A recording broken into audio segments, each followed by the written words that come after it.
जीवन विकास के बारे में कहते समय हमारा जीवन कैसा डिफाइन किया जाए, इसके लिए मैंने 4 स्टेजेस बताए थे। अगर हम स्टेजेस मानते हैं तो उसको उम्र का संबंध बांध सकते हैं। एवरेज हमारी आयु, मनुष्य की आयु अगर 100 साल पकड़ी तो फिर 25-25 साल बांट सकते हैं। लेकिन फिर भी उसका संबंध ज्यादातर वृत्ति से है, उसका संबंध ज्यादातर वृत्ति से है। लेकिन व्यवहारिक अर्थ में हमें अगर समझना है तो ऐसे विभाग हम कर सकते हैं।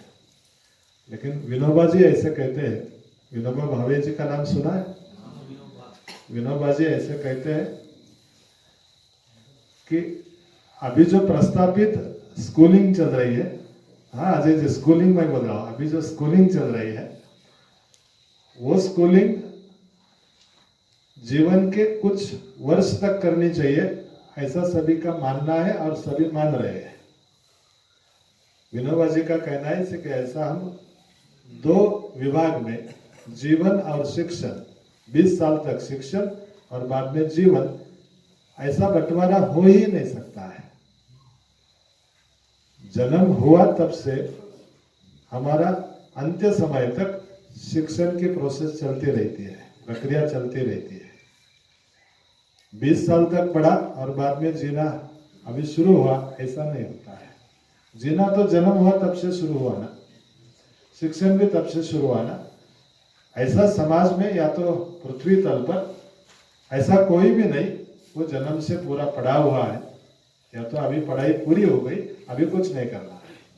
दिने दिने वो पढ़ते जाता है, नया नया उसके सामने आता है, वो अनुभूति जैसी जैसी आती है वैसा आगे का दिखता है। तो इस तरह से उसका उम्र के साथ ज्यादा संबंध नहीं है, लेकिन समझने के लिए हम ऐसा 25-25 साल बांट सकते हैं।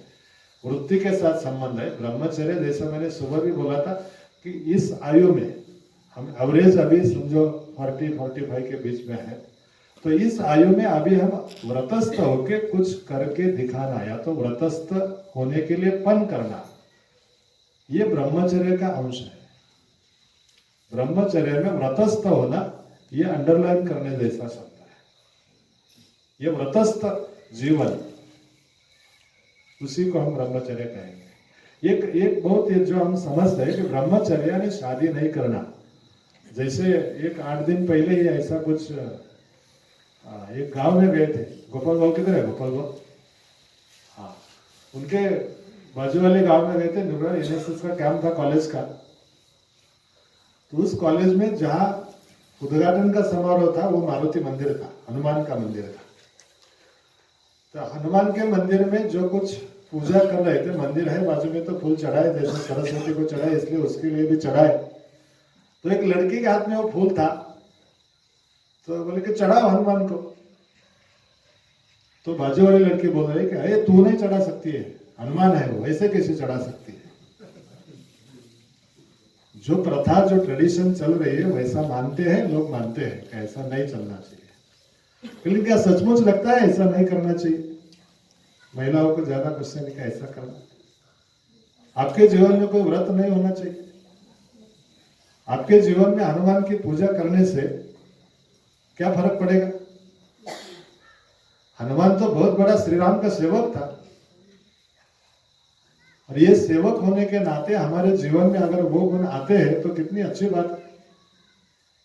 ऐसी मेरी सोच है, मुझे ज्यादा नहीं कहना, लेकिन इस दृष्टि से अगर हम देखेंगे तो वो व्रतस्थ होने का हमारे जीवन में कहीं पे भी, अगली 80 साल के बाद भी, जब भी हम कुछ मन का निश्चय कर लेते कि मुझे करना है, और व्रतस्थ जीवन करके वो निभाना, जैसा हम प्रातः संध्या सायं संध्या करते हैं, तो अंत तक करना चाहिए। ऐसे शास्त्रों में लिखा है कि अंत तक होना चाहिए। वो व्रतस्थ जीवन, वो ब्रह्मचर्य का एक भाग हो सकता है।